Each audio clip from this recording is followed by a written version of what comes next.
Party का worker आज distributed feel करता है कि मैंने मरियम नवाज की गुफ्तगू सुननी है या मैंने शहबाज शरीफ के बयानिया के पीछे जाना है? वर्कर को पता है नवाज शरीफ का बयानिया क्या है, वो उससे मजबूती के साथ जुड़ा हुआ है। जरदारी और इमरान कौन है? जरदारी और इमरान भाई भाई। क्या आपने अपनी सियासत में यूटर्न नहीं लिया? जो पीछे की बातें हैं मैं पीछे छोड़ा। आवाम के साथ होने वाले सलूक या आवाम महंगाई की वजह से कितने परेशान है, इससे कोई सरोकार नहीं है। असल में ये अब्बू बचाओ मुहिम है। आपके हवाले से डॉन लीग्स के ऊपर तनकीद की गई, उसमें कहा गया जनाब आपका भी किरदार था इस सिलसिले में। आप दरअसल में फौज के इदारे के खिलाफ हैं और आप उनके ऊपर तनकीद करते हैं। अगर मुझे किसी पर तनकीद करनी होगी ना तो मैं ढके छुपे अल्फाज का इस्तेमाल नहीं करूँगी। मेरी सेंट्रल लंदन में प्रॉपर्टीज तो दूर की बात है, मेरी पाकिस्तान में भी कोई प्रॉपर्टी नहीं है। उसके बाद सवालात अभी भी बहुत उठते हैं उस सारे केस को लेके। मेरी लंदन में कोई प्रॉपर्टी नहीं है। हाँ अल्हम्दुलिल्लाह अब मेरी पाकिस्तान में है प्रॉपर्टी। जरा उसकी वैल्यू भी बता दें, कितनी वैल्यू है इसकी? कोई 1 अरब रुपए के करीब।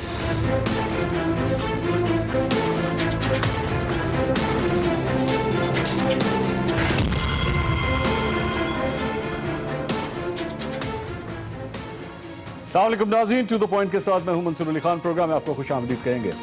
नाज़रीन, पार्लिमानी सियासत के मैदान में जीतने के लिए 3 खिलाड़ी बहुत ही अहम होते हैं। पहला खिलाड़ी पार्टी का लीडर और उसका बयानिया होता है। लीडर कैसा है, वो क्या कह रहा है, उसका माजी कैसा है, ये सब कुछ माने रखता है। दूसरा खिलाड़ी वो इलेक्शन लड़ने वाला उम्मीदवार होता है जिसके पास एक हल्का होता है। उसके पास अपने वोटर और हल्के को देने के लिए वक्त होता है, इलेक्शन पर लगाने के लिए पैसा होता है, उसका अपना मखसूस वोट बैंक भी होता है और अपने लंबे चौड़े मफादात भी होते हैं। पार्लिमानी सियासत में यह खिलाड़ी बहुत बड़ी अहमियत रखते हैं क्योंकि कोई वजीर आजम उनकी हिमायत के बगैर वजीर आजम नहीं बन सकता। कोई पार्टी उनकी हिमायत के बगैर कामयाबी हासिल नहीं कर सकती। बहुत कम ऐसा होता है कि सिर्फ पार्टी लीडर की जादुई शख्सियत, उसके बयानिए या उसके नारे की वजह से पार्टी इलेक्शन जीत जाए। वोटर वोट डालते वक्त सिर्फ और सिर्फ अपने लीडर का चेहरा और उसका बयानिया सामने रखें। बेनजीर भुट्टो हो, नवाज शरीफ हो या इमरान खान हो, सबको ही जीतने वाले घोड़ों की जरूरत पड़ती रही है। मेरे कप्तान को अपनी जादुई शख्सियत, नए पाकिस्तान और तब्दीली जैसे बयानिए के बावजूद वजीर आजम की कुर्सी तक पहुंचने के लिए जीतने वाले घोड़ों की जरूरत पड़ी। उन्होंने जुनूबी पंजाब में हल्कों की सियासत करने वाले जीतने वाले घोड़ों को पार्टी में ना सिर्फ शामिल किया बल्कि अहम वजारतें भी देना पड़ी। पार्लिमानी निजाम सियासत में वोटर तीसरा और सबसे बड़ा खिलाड़ी होता है। सियासत में कामयाबी के लिए वोटर का लीडर के बयानिए को समझना, उसको कबूल करना और उससे जुड़ जाना बहुत जरूरी होता है। पाकिस्तानी सियासत में शायद एक आध बार ही ऐसा हुआ है कि लीडर के बयानिए को वोटर ने हाथों हाथ लिया और वोट डालते वक्त उम्मीदवारों को नहीं, सिर्फ अपने लीडर को सामने रखा। पाकिस्तानी तारीख में यह मौका था जुल्फिकार अली भुट्टो साहब के इलेक्शन का, जब उन्होंने अवाम को रोटी, कपड़ा और मकान का नारा दिया। यह नारा लोगों के दिलों में तीर हो गया। ये कौन दुनिया का लोहा बनेगी, कबूल है आपको? इस कौम को दुनिया का लोहा बना के करेंगे। तो खिदमत करोगे, मेहनत करोगे, लड़ोगे, मरोगे और जबरदस्त करोगे, ईमान से करोगे, खुदा की कसम करोगे। क्या लाहौर, क्या लड़काना, हर जगह पीपल्स पार्टी क्लीन स्वीप करती चली गई। वोटर्स ने उम्मीदवारों की शक्ल नहीं, उम्मीदवारों के काम नहीं, उनकी काबिलियत भी नहीं, बल्कि सिर्फ भुट्टो साहब का चेहरा देखा और उनका नारा सुना। मरियम नवाज के हालिया बयानात से भी ऐसा लगता है कि वो जुल्फिकार अली भुट्टो के इसी रास्ते की तलाश में है। मरियम नवाज के बयानिए की उनका वोटर तो हिमायत करता है, उसको पसंद करता है। वोटर पार्टी में अब असल ताकत भी मरियम नवाज को ही समझता है। लेकिन हकीकत यह है कि पार्लिमानी निजाम सियासत में लीडर ऑफ द हाउस या वजीर आजम बनना सिर्फ लीडर का बयानिया जीत की हरगिज जमानत नहीं होता। मरियम नवाज के बयानिए को वोटर और सपोर्टर तो शायद पसंद करता है, लेकिन जीतने वाले घोड़े इसे खतरनाक करार दे रहे हैं। मरियम नवाज के पास आगे बढ़ने और कामयाबी के लिए 2 ही रास्ते हैं। रास्ता नंबर 1, या तो वो अपने बयानिए में ऐसी लचक पैदा करें कि अपने चचा शहबाज शरीफ की बात भी सुने और इस मफाहमत और मसलहत के बयानिए को भी पार्टी में जगह दे। जीतने वाले घोड़ों को टिकट्स भी दें और उनको अपने तरीके से जीतने का मौका भी दें। रास्ता नंबर 2, यह रास्ता इंतहाई कठिन, मुश्किल और खतरनाक है। यह वो बयानिया है जिसको अगर एक आम पाकिस्तानी ने अपना लिया तो जुल्फिकार अली भुट्टो की तरह उन्हें किसी की जरूरत नहीं पड़ेगी। मरियम नवाज जिसको चाहे टिकट दें, अगर लोगों ने उनकी बात पसंद की तो वो जिस पर भी हाथ रखेंगी वो उम्मीदवार कामयाब हो जाएगा। मरियम नवाज इन 2 में से किस रास्ते को अपनाती हैं, इस बात का फैसला बहुत से दीगर मुहर्रिकात भी करेंगे। इनमें पीपल्स पार्टी का किरदार भी बहुत अहम है क्या बिलावल भुट्टो मरियम नवाज पर भरोसा कर सकेंगे?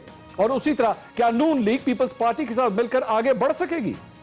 मियां नवाज शरीफ जेल में है। मरियम नवाज के सख्त बयानी का नतीजा मियां नवाज शरीफ को भी भुगतना पड़ सकता है।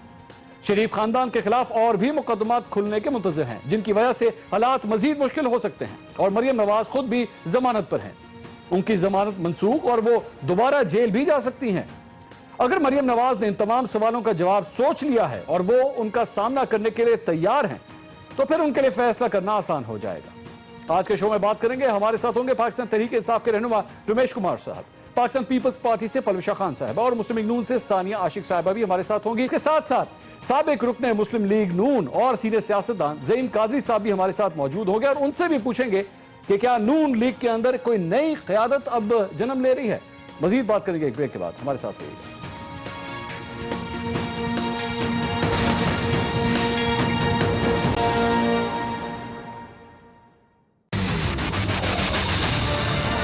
पार्टी का वर्कर आज डिस्ट्रीब्यूटेड फील करता है कि मैंने मरियम नवाज की गुफ्तगू सुननी है या मैंने शहबाज शरीफ के बयानिया के पीछे जाना? वर्कर को पता है नवाज शरीफ का बयानिया क्या है, वो उससे मजबूती के साथ जुड़ा हुआ है। जरदारी और इमरान कौन है? जरदारी और इमरान भाई भाई।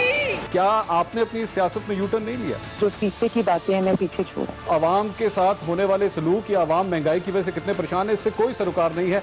असल में ये अब्बू बचाओ मुहिम है। आपके हवाले से डॉन लीग्स के ऊपर तनकीद की गई, उसमें कहा गया कि जनाब आपका भी किरदार था इस सिलसिले में। आप दरअसल में फौज के इदारे के खिलाफ हैं और आप उनके ऊपर तनकीद करते हैं। अगर मुझे किसी पर तनकीद करनी होगी ना तो मैं ढके छुपे अल्फाज का इस्तेमाल नहीं करूँगी। मेरी सेंट्रल लंदन में प्रॉपर्टीज तो दूर की बात है, मेरी पाकिस्तान में भी कोई प्रॉपर्टी नहीं है। उसके बाद सवालात अभी भी बहुत उठते हैं उस सारे केस को लेके। मेरी लंदन में कोई प्रॉपर्टी नहीं है। हाँ अल्हम्दुलिल्लाह अब मेरी पाकिस्तान में है प्रॉपर्टी। जरा उसकी वैल्यू भी बता दें, कितनी वैल्यू है इसकी? कोई 1 अरब रुपए के करीब।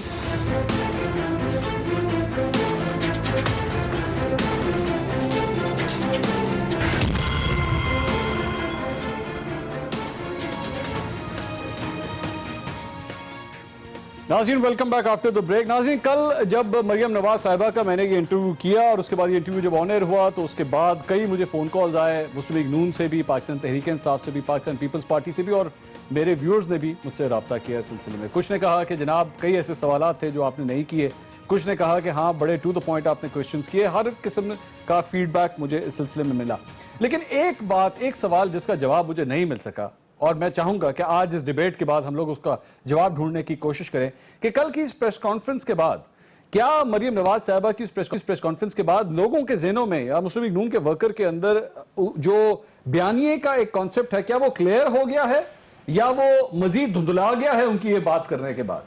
और इसके साथ साथ आगे रोड मैप क्या चलेगा, क्योंकि पाकिस्तान पीपल्स पार्टी के साथ इत्तेहाद करने का इरादा रखती है मुस्लिम लीग नून। पाकिस्तान तहरीक इंसाफ किस तरह देखती है कल की इस प्रेस कॉन्फ्रेंस को? क्या वो पुरुमीद है कि ठीक है इनमें इतनी डिस्ट्रीब्यूशन है, हमें किसी बात की परेशानी की जरूरत ही नहीं? कई ऐसे सवालात हैं। अपनी डिबेट का आगाज करते हैं और कोशिश करते हैं इन सवालात का जवाब ढूंढने की। पाकिस्तान तहरीक इंसाफ से रमेश कुमार साहब मुझे ज्वाइन कर रहे हैं, खुद भी मुस्लिम लीग नून का हिस्सा रह चुके हैं, बड़ी गहरी निगाह है उनकी कि पार्टी के अंदर दरअसल में पॉलिटिक्स किस तरह चलती हैं। पलविशा खान साहबा पाकिस्तान पीपल्स पार्टी की रहनुमा है, हमारे साथ मौजूद हैं। सानिया आशिक साहबा मुस्लिम लीग नून से पहली दफा मेरे शो में शिरकत कर रही हैं। She is a young parliamentarian और बड़ा ब्राइट इनका फ्यूचर नजर आता है क्योंकि बड़ी अच्छी स्पीचेस करती हैं। मरियम नवाज साहबा के बड़ी करीब समझी जाती हैं, तो इनसे भी बड़े चुपते हुए सवालात किए जा सकते हैं। और सीनियर पॉलिटिशियन जिनको कहा जा सकता है कि उन्होंने मुस्लिम लीग नून के डीएनए को सही तरह अगर समझा है, लेकिन अब इस पार्टी का हिस्सा नहीं है, इख्तिलाफात हुए थे जिसकी वजह से पार्टी छोड़ के चले गए। ज़ईन कादरी साहब मेरे साथ मौजूद है। आपका सबका बहुत शुक्रिया, आप तशरीफ लेकर आए। सानिया, सबसे पहले जाहिर बात है सवाल आपसे बनता है, ये जो कल मरियम साहबा ने प्रेस कॉन्फ्रेंस की है उसके बाद पार्टी के कई वर्कर्स जो हैं वो कुछ कंफ्यूज भी नजर आते हैं। वो कहते हैं कि भाई ये क्या हो रहा है, ये इतना पब्लिक में आके इस किस्म का बयानिया दे देना, गलत स्टेप नहीं ले लिया मरियम साहबा ने? ये बिस्मिल्लाहिर्रहमानिर्रहीम। थैंक यू मंसूर अपने प्रोग्राम में इनवाइट करने के लिए। मंसूर, सबसे पहले तो मैं इस बात की क्लैरिफिकेशन कर दूं कि बयानिया मरियम नवाज का नहीं है, बयानिया नवाज शरीफ का है। अच्छा, बयानिया मियाँ मोहम्मद शहबाज शरीफ का नहीं है, बयानिया मियाँ मोहम्मद नवाज शरीफ का है और किसी किस्म का बयानिए में कोई डिफरेंस नहीं है। मरियम बीबी ने कल अपनी प्रेस टॉक में एक नहीं 3 बार वजाहत की इस बात की कि जो बात उन्होंने कही मिसाक मईशत के बारे में वो उनकी ज़ाती राय थी। ठीक है। और वो मियाँ साहब जो भी हतमी फैसला करते हैं वो मियाँ मोहम्मद नवाज शरीफ साहब करते हैं, जो कि हमारी पार्टी के कायद माने जाते हैं। पिछले 30 सालों से मुशर्रफ के बाद भी ये हमारे मुखालिफिन ने रूमर्स फैलाए और इस तरह की उनकी ख्वाहिशात थी कि पार्टी में दरार डाल दें, मीडिया में इस तरह की बात फैला के कि जी नैरेटिव्स जो हैं वो डिफरेंट हैं। अगर बयानिया एक ना होता, अगर दो मुख्तलिफ बयानिए होते नून लीग के, तो वोट चोरी करके इमरान खान को वज़ीर आज़म बनाने की ज़रूरत ना पड़ती। ठीक। अगर दो बयानिए होते तो शहबाज शरीफ भी जेल ना काटता, आज हमजा शहबाज भी जेल ना काट रहा होता। लास्ट 2 years में मियां मोहम्मद नवाज शरीफ को, मरियम नवाज साहिबा को, हमजा शहबाज को, शहबाज शरीफ साहब को जेलों में भेजा गया, उनके वर्कर्स को जो है वो डीमोटिवेट किया गया ये कह के कि जी पार्टी टूट गई है, पार्टी डिवाइड हो गई है। जब मियां साहब जो है पार्टी प्रेसिडेंटशिप से उनको थ्रू डिफरेंट रीजंस जो है नाअहल किया गया, और शहबाज शरीफ साहब को, एक सेकंड मैं इसी की क्लैरिफिकेशन कर रही हूँ मंसूर, कि शहबाज शरीफ साहब जब पार्टी प्रेसिडेंट बने तो तब भी सबसे ज्यादा इस बात की हाइप क्रिएट हुई कि जी ये PMLN S भी बन सकती है, ये डिवाइड हो सकती है पार्टी, PMLN 2 में हिस्सों में डिवाइड हो सकती है, यही कि जी बयानियां 2 अलग हैं।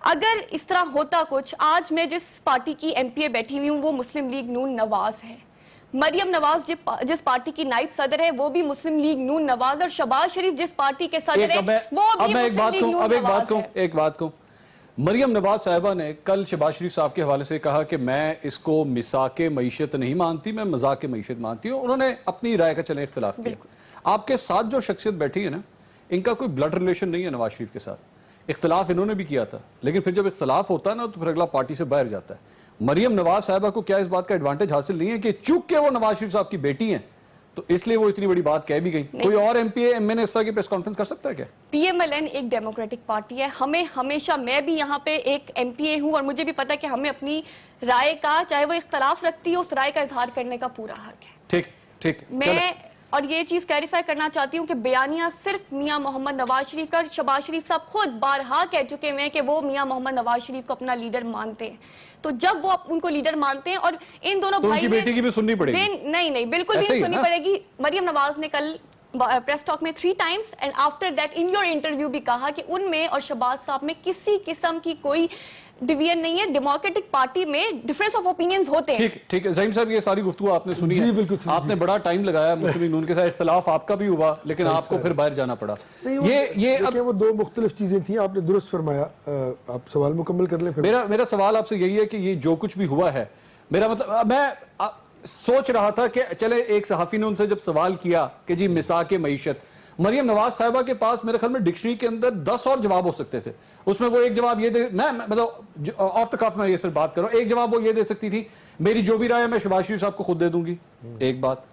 हाँ मेरी कुछ रिजर्वेशंस हैं लेकिन मैं पार्टी डिसिप्लिन का ध्यान रखूंगी, नहीं कहा।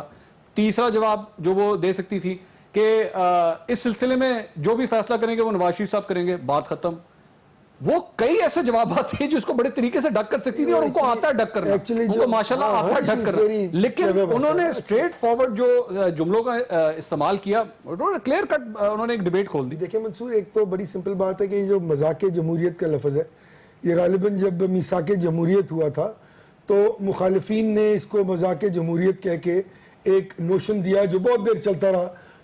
PTI थ्रू आउट ये बात करती रही all the way last about 10-12 years, और वो एक शायद लफ्ज़ का कनेक्ट भी हो, लेकिन जहाँ तक क्रक्स ऑफ द मैटर है, पोजीशनिंग की बात है। हाँ, पोजीशनिंग की बात है। मैं ये समझता हूँ, मैंने भी कुछ 27-28 साल गालिबन वहाँ इसी 10 की सयाही में गुजारे हैं। हाँ। अर्थ ये है कि अब टाइम तब्दील हो रहा है, अब न्यू लीडरशिप ने हर सूरत इमर्ज होना है। अच्छा, पुरानी लीडरशिप ऑब्वियसली एक तो एज है, और वो लोग जो बड़े हो रहे हैं, जो समझते हैं उन्होंने पॉलिटिक्स में आना है, और वो सिर्फ इसलिए नहीं कि वो इसलिए पॉलिटिक्स में आना चाहते हैं, चाहे वो हमजा साहब हो चाहे वो मरियम बेटी हो, वो सिर्फ ये चाहते हैं कि हम पॉलिटिक्स में आए और डिलीवर करके आए, और कोई हमें ये ना कहे कि हम डायरेक्ट ड्राइविंग सीट पे आके बैठ गए।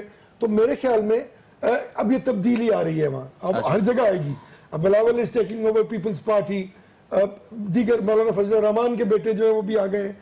तो ये अब एक इमर्जिंग पीरियड है। आपने देखा ANP जैसी, जिसको मैं समझता हूँ कि पॉलिटिकली सबसे वाइब्रेंट जमात इस पाकिस्तान की जो है वो अवामी नेशनल पार्टी है। उन्होंने कभी जमहूरियत पर कॉम्प्रोमाइज नहीं किया, उन्होंने कभी लोगों को लेकर दूसरे लोगों पर नहीं बिठाया, उन्होंने कभी नए लोगों को लेकर पुराने लोगों पर नहीं बिठाया। बेशक वो खत्म हो रहे हैं, लेकिन आज भी वहाँ जो असफंदियार वली के साहबजादे हैं वो आ रहे हैं, बलौर साहब के पोते आ रहे हैं, वो लोग अब तो नेक्स्ट जनरेशन आ रही है। So this is an emerging period. ठीक है, मैं आपको बता दूं, जी जी, कोई ना ये सोचे कि कभी नवाज शरीफ और शहबाज शरीफ जो है ना, बड़ी दुनिया ने कोशिश कर ली है इस बारे में, नहीं वो नहीं अलग हो सकता, वो नहीं, वो मुझे और शहबाज शरीफ को इल्म है कि वोट सियासत नवाज शरीफ से शुरू होकर वही खत्म होती है। मुझे इजाजत दीजिएगा, डॉक्टर साहब, डॉक्टर रमेश साहब, ये आपने सारी सर गुफ्तगू सुनी है। मैं चूंकि ज़हीम साहब जो है वो अपने तजुर्बे की बुनियाद पे अपना तज्जिया दे रहे थे, एक तो आप भी अपना इस पे तज्जिया दे दें कि ये कल की जो प्रेस कॉन्फ्रेंस हुई है, ये नून लीग का सपोर्टर वोटर इस पे क्या फर्क पड़ेगा, और दूसरी बात ये हुकूमत तो एंजॉय कर रही है मूवमेंट को या परेशान है कि मरियम नवाज ने इस किस्म की जो बयानबाजी की है कल अपनी प्रेस कॉन्फ्रेंस में, ये कोई परेशानी का लम्हा है? आप किस तरह देखते हैं इसको? देखिए, हुकूमत के लिए कोई परेशानी नहीं है और हुकूमत तो इतना सीरियस इस चीज़ को नहीं ले रही है। पहले तो जो हमारी पहली एमपी जो बनी है और PMLN से, और अच्छी गुफ्तगू उसने की है, मैं उसको अप्रिशिएट करूंगा जिस अंदाज में उसने बयान किया है। तो क्योंकि नए पार्लियामेंटेरियन पढ़े लिखे ऐसे फजीलत के दायरे में बात करते हुए आगे बढ़ते हैं तो उनको अप्रिशिएट करना चाहिए, तो उसको अप्रिशिएट करूंगा। दूसरी चीज़ ये कि देखिए, डिफरेंसेस वहाँ पे होते थे और डिसीशन बिल्कुल मियां नवाज शरीफ का होता था, मगर वहाँ पे अयाज सादिक था, शहबाज शरीफ था, चौधरी निसार था, मैं था।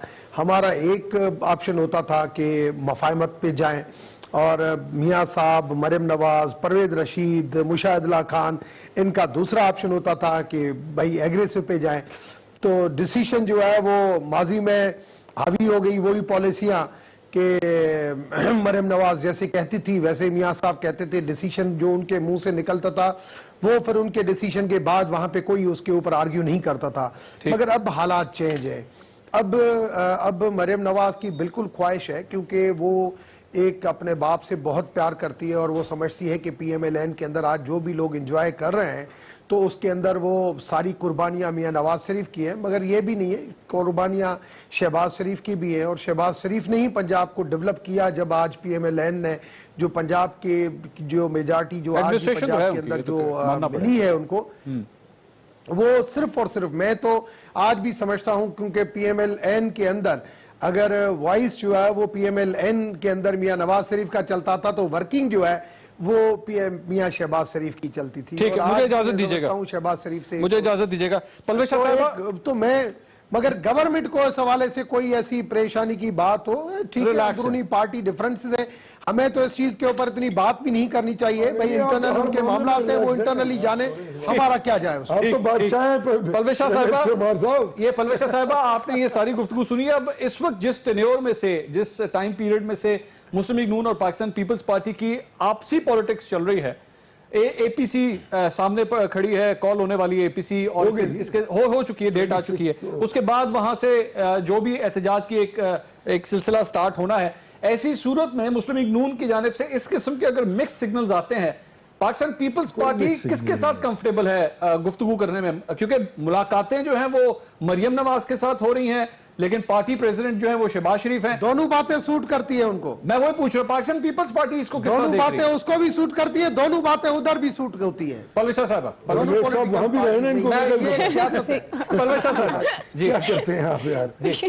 देखिए, आपके शो पे आज मुस्लिम लीग नून किसी न किसी सूरत में छाई हुई है, लेकिन पहली बात तो ये कि मैं नहीं समझती कि कोई ऐसी रिफ्ट जो है वो मुस्लिम लीग नून में इस मौके पर आएगी।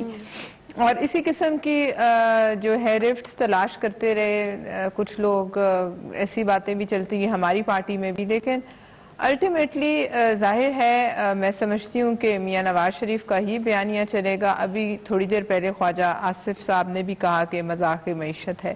अगर आप मुझसे पूछते हैं तो पर्सनली मैं भी ये समझती हूँ कि मेरे लीडर जो है आसिफ अली जरदारी साहब ने ये बहुत ग्रेशियसली ऑफर पहले भी की, दोबारा भी की, लेकिन अगर आप मुझसे जाती राय पूछे, मैं समझती हूँ कि ये जो है ये कम ज़र्फ दुश्मन को इस किस्म की जो है ना पेशकशें वो अच्छी नहीं है। क्योंकि उसके फौरी बाद आपने देखा कि इनके एडवाइजर्स जो हैं रमेश कुमार साहब की तरह हर एक की ज़बान इनकी पार्टी में अनफॉर्चुनेटली नहीं है। इनके एडवाइजर्स आए और उन्होंने उस पर जो है उसका मजाक उड़ाया।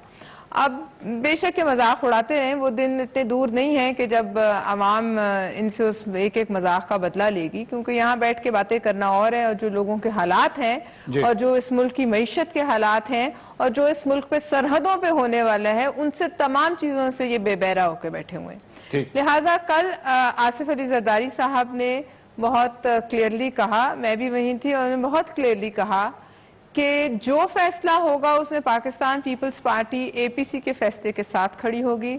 इंडिपेंडेंट तरीके से कोई फैसला जो है वो कोई पार्टी नहीं लेगी, और पाकिस्तान पीपल्स पार्टी का इस पर कोई इंडिपेंडेंट जो है वो स्टैंड नहीं है। ये बात मेरे हिसाब से उन्होंने आगे मरियम नवाज साहिबा तक भी पहुंचाई, और ये बात बहुत क्लियर है कि जो एपीसी फैसला करेगी। अब आप एपीसी की कॉम्पोजिशन को अगर देखें तो उसमें मौलाना साहब एक बड़ी प्रोमिनेंट आवाज है, मुस्लिम लीग नून प्रोमिनेंट है, उसमें पीपल्स पार्टी प्रोमिनेंट आवाजें हैं, बाकी लोग भी हैं। लिहाजा वहां से अगर उस कॉम्पोजिशन को स्टडी करें तो उससे तो लगता है कि हुकूमत के खिलाफ ये तहरीक चलेगी। ठीक है, मैं पुलिस साहब एक मैंने ब्रेक लेनी है, एक ब्रेक ले लूं, मुझे ब्रेक लेनी है। लेकिन आपने जो अभी थोड़ी देर पहले बात की कि सारी पार्टीज के वहां पे स्टेक हैं, लेकिन एक फर्क है। मरियम नवाज साहिबा ने कल एक और पोजीशन भी ली थी, और मेरे इंटरव्यू के दौरान उन्होंने ये बात कही थी कि जनाब, क्या मुस्लिम लीग नून के लीडर्स को ये जो पिछले 10 साल के कर्जाजात की तहकीकात के लिए कमीशन बन रहा है, क्या मुस्लिम लीग नून के लीडर्स को इसके सामने पेश होना चाहिए या नहीं होना चाहिए? इस पर उन्होंने क्या कहा था, मैं आपको दिखाता हूं ब्रेक के बाद, और फिर डिस्कशन को उस हवाले से भी जरा बात करते हैं। स्टे विद मी।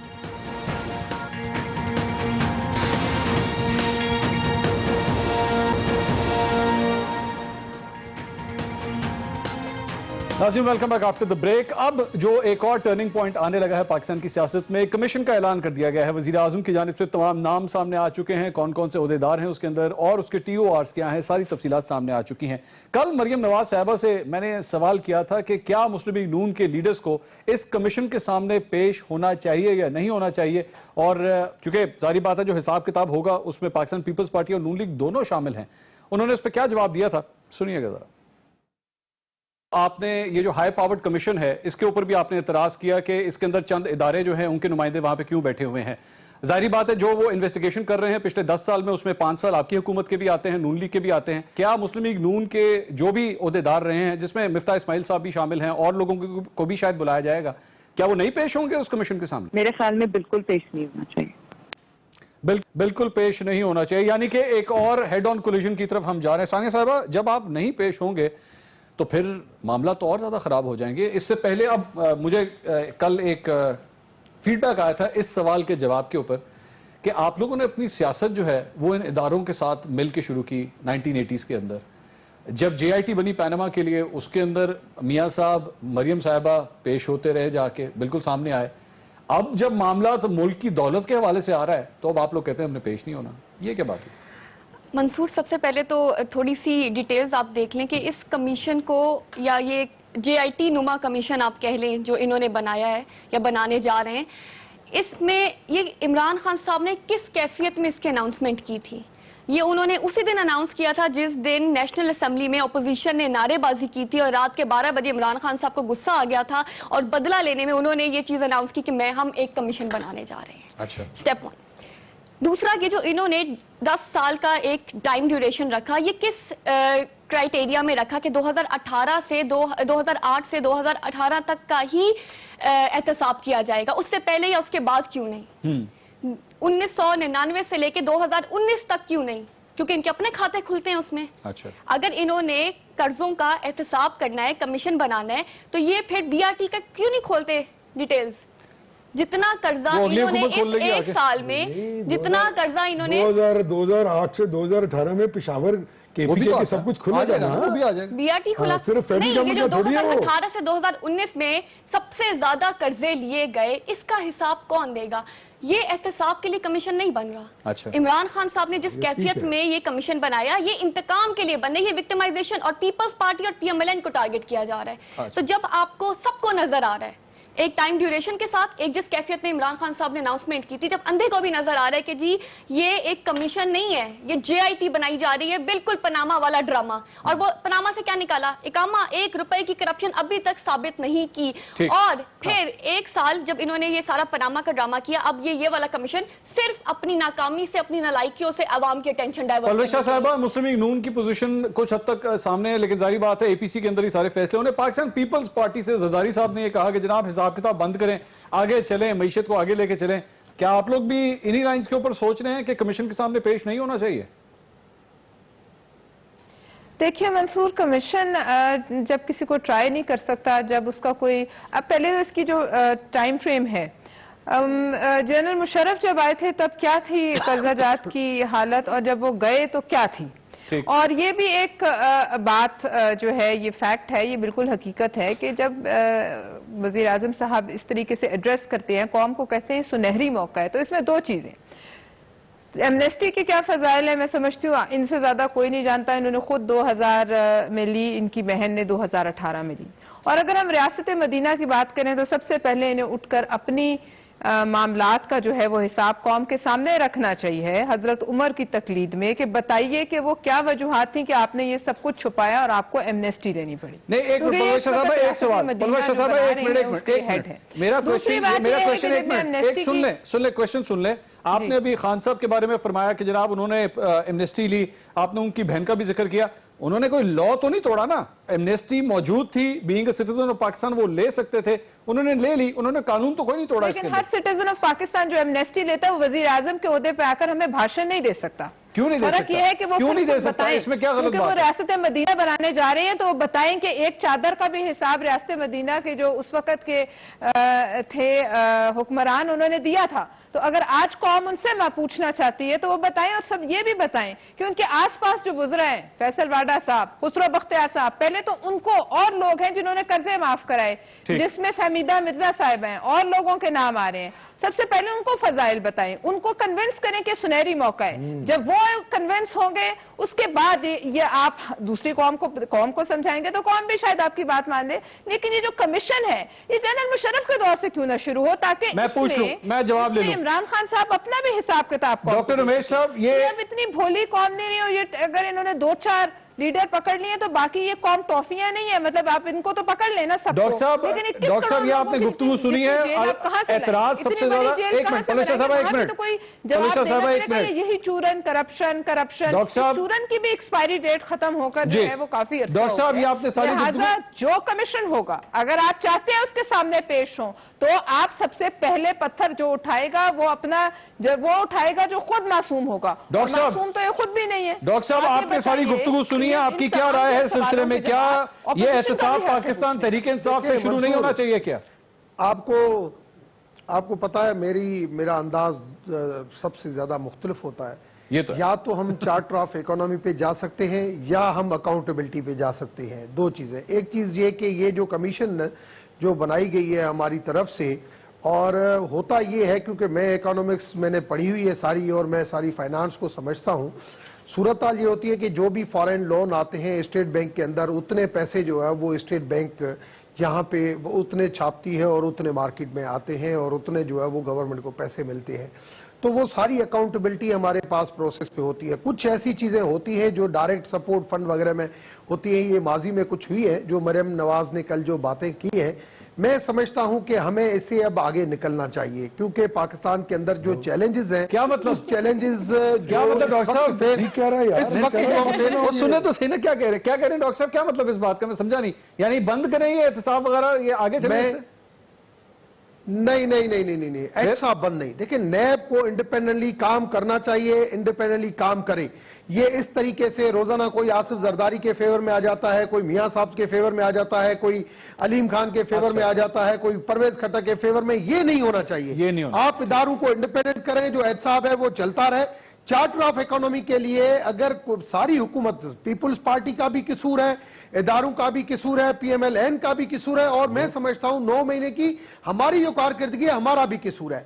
मुल्क बहुत सफर कर रहा है, हमें बहुत ही ज्यादा सेंसिबल तरीके से आगे बढ़ना पड़ेगा। हमारी सिक्योरिटी, सॉवरेनिटी का जो है वो मसला, बहुत अच्छी बात है रमेश साहब, आप बहुत अच्छे आदमी हैं। इश्यूज बढ़ रहे हैं, हमें हमें इस तरीके से आगे बढ़ना चाहिए, हमें एक दूसरे को और तमीज के दायरे में आज जो है वो चाहे जितने पार्लियामेंटेरियन हो, ये अल्फाजों का चुनाव भी जो है ये बेहतरी की तरफ जाए। आप क्या दिखा रहे हैं? मैं अभी 20 दिन यूरोप के अंदर था, मुख्तलिफ लोगों से वहां पे मुलाकात हुई, मुख्तलिफ डाइवर्सिटी के लोग रहते हैं, मगर कितनी मोहब्बत है। ये मोहब्बत हम छोटी सी पार्लियामेंट के अंदर भी 300 बंदे नहीं कर सकते। डॉक्टर साहब सीधा सीधा सवाल का जवाब दे दें। डॉक्टर साहब सीधा सीधा सवाल का जवाब दे दें। अगर प्यार मोहब्बत बढ़ानी है तो फिर क्या कमीशन बनना चाहिए? कमीशन बनने से प्यार मोहब्बत तो नहीं बढ़ेगा? मैं कहता हूं कमीशन बनता है, अकाउंटेबिलिटी होती है, नैब होती है, मगर इस मुल्क को आगे चलाने के लिए, चार्टर ऑफ इकोनॉमी के लिए आपको तमीज और तहजीब के दायरे में रहते हुए सारी पॉलिटिकल पार्टीज अपने TOR तय करें कि अकाउंटेबिलिटी भी चले और साथ में ये मुल्क भी चले और हम अकाउंटेबिलिटी और मईशत कट्ठी नहीं चल एक सकती। दूसरे को ऐसे टाइट करते लिख के जाएंगे। देता हूं मैं। ये क्या बात है? मैं बताता हूं आपको, डिस्कस कर रहे हैं दुनिया में होती है। आप किस किस्म की लोग चलें, मैं एक ब्रेक साहब, ज़हीन कादरी साहब इस पे बात करना चाह रहे हैं। मैं एक ब्रेक ले लूं। क्या अकाउंटेबिलिटी और मईशत इकट्ठे नहीं चल सकते? क्यों नहीं चल सकते? इस पे बात करते हैं एक ब्रेक के बाद। हमारे साथ रहिए।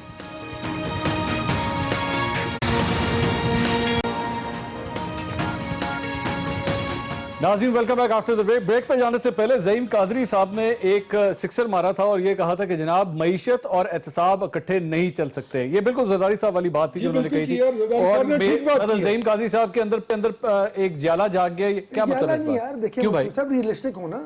आप देखें दुनिया का सबसे बड़ा एक मैक्रो इकोनॉमिक इंडिकेटर जो है वो पॉलिटिकल स्टेबिलिटी होती है। ठीक। आप तमाम पॉलिटिशियंस को कब्रों से निकाल के भी जेल में डाल दीजिए, मुझे इतराज नहीं है। ठीक है। आप जब बिजनेसमैन को इस तरह शिकंजे में लाएंगे अच्छा जी। और हर कारोबारी के साथ आप नैब के जरिए उसकी इन्वेस्टिगेशन करेंगे तो इन्वेस्टर्स कॉन्फिडेंस चाहे हुए मेरे भाई आप मुझे सुने ना, आप एक काम करें ना, सुन ली आपकी बात, सुन सर आपकी बात सुन ली। मुझे ये बताएं सर, मुझे बताएं ना, आप मुझे डॉलर आज 157 का है, अब आप क्या चाहते हैं डॉलर 140 का हो जाए फिर एहतजाब शुरू करें? स्टॉक मार्केट आज 35,000 पे, स्टॉक मार्केट 50,000 पे हो जाए फिर एहतजाब शुरू करें? ये क्या बात है? इसका उससे क्या ताल्लुक है? इसके साथ बड़ा सीरियस बिल्कुल नहीं। पॉलिटिकल स्टेबिलिटी आपकी बात ठीक है, मैं डिसएग्री नहीं कर रहा, लेकिन एहतसाब साथ चल सकता है पॉलिटिकल स्टेबिलिटी के साथ। जो कुछ हुआ है ये उस इनकॉम्पिटेंस और ना कम इल्मी की वजह से हुआ है। That's a different debate. That's a different debate. आप मुझे बताइए कि एक आदमी जो 50 रुपए का या 1000 रुपए का कारोबार करता है, हाँ। उसके लिए आज आपने रूम छोड़ा है टैक्सेस के बाद कि वो कुछ कर सके। आपने कल ये फरमाया That's a different debate. Accountability का इसके साथ क्या ताल्लुक है भाई? भाई इन्वेस्टर्स कॉन्फिडेंस शायद में हो अच्छा गया सुनिए है। मेरी बात, एक मिनट मेरे पास 100 इन्वेस्टर है, 100 इन्वेस्टर है, एक मिनट, आप- 100 इन्वेस्टर है, वो कहता है जनाब मैं पाकिस्तान के अंदर 3 अरब डॉलर की जो है मैं इन्वेस्टमेंट ले आता हूं मिसाल के तौर पे, पर मैंने ना ऐ ना पूछना पैसा किधरों आया। ठीक कह रहा हूं, ये क्या बात है? बिल्कुल ठीक कह रहा हूं यार, फॉर गॉड सेक, अगर उसने बाहर से पैसा कमाया है और वो बाहर पैसे लेके बैठा हुआ है, आप आके वो यहाँ 20 को यही मेरा सर, ये white money है, आपको लानी पड़ेगी। यार रुक जाए ना, पूरी दुनिया 20 अरब रुपए की वो ये आप इकोनॉमीज की बात करें डेवलप्ड इकोनॉमीज की, मैं ये बात कर रहा हूँ एक अंडर डेवलप्ड इकोनॉमी की, जब ब्लैक और पैरेलल इकोनॉमी को ग्रे इकोनॉमी कहते हैं भाई, हो गया। ब्लैक बर्न उसको बैकबोन कहते हैं। ठीक है, मतलब वो लोग जिन्होंने जितनी देर जिन्होंने हलाल तरीके से पैसे कमाए हैं, हलाल तरीके से पैसे कमाए हैं, वो जाए भाड़ में। बिल्कुल ठीक है, बिल्कुल। तो फिर और क्या मतलब? तो फिर आप टैक्स बंद करें ना।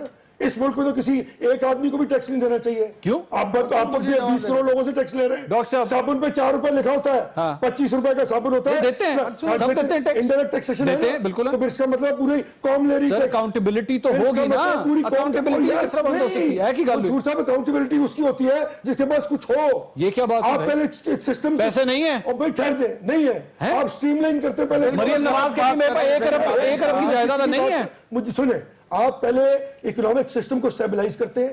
When you are a developed economy, 10 जो ना पायन टाइम बता दे 2 मिनट दे दे। आप मुझे नहीं, आप मुझे 2 मिनट कह रहा हूँ कब एहतसाब करें, कोई बेंचमार्क बना आज करें, लेकिन उसका करें भाई जो गवर्नमेंट में है, जो पॉलिटिशियन है। ऑपोजिशन का ना करें, ऑपोजिशन भी करें। मैं तो कह रहा हूँ पॉलिटिशियन का करें। हाँ। मैं ये कह रहा हूँ कारोबारी आदमी का ना करें। कारोबारी तो अगर कारोबारी आदमी ही पॉलिटिशियन है फिर यार रुक जाए, बिल्कुल करें उसका फिर।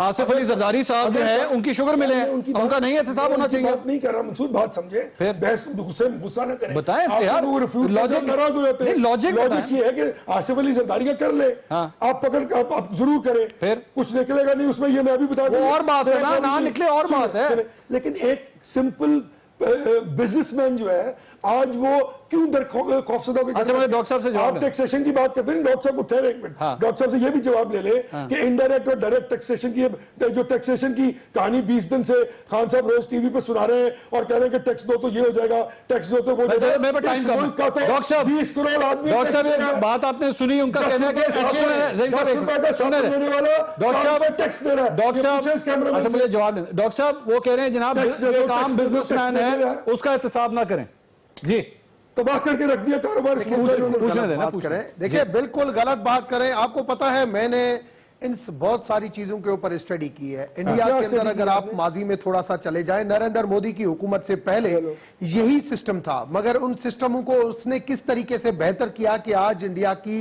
इकोनॉमी इतनी मजबूत हो गई है। हमें किसी न किसी मुल्क को रोल मॉडल बना के, मलेशिया की हम बात करते हैं, महातीर ने क्या किया था, हमें रोल मॉडल बना के आगे बढ़ना पड़ेगा। उसके लिए बिल्कुल सही बात करते हैं, पॉलिटिकल स्टेबिलिटी की बिल्कुल सही बात करते हैं। कोई इनडायरेक्ट टैक्सेशन नहीं है कि ये नहीं होना चाहिए। बहुत शुक्रिया नाज़रीन, ये लड़ाई झगड़ा इसी तरह ही चलता रहेगा और सियासतदानों के दरमियान ये बहस मुबाहिसा चलता रहेगा, लेकिन ये हकीकत है कि पाकिस्तान को इस वक्त अमन और सुकून की जरूरत है। उसी की बुनियाद पर ही ये मईशत आगे चलेगी। अब क्या वो अकाउंटेबिलिटी के साथ होगा या उसके बगैर होगा, फैसला हुक्मरानों ने करना है। प्रोग्राम 2 द पॉइंट से तक इतना ही। अल्लाह हाफिज।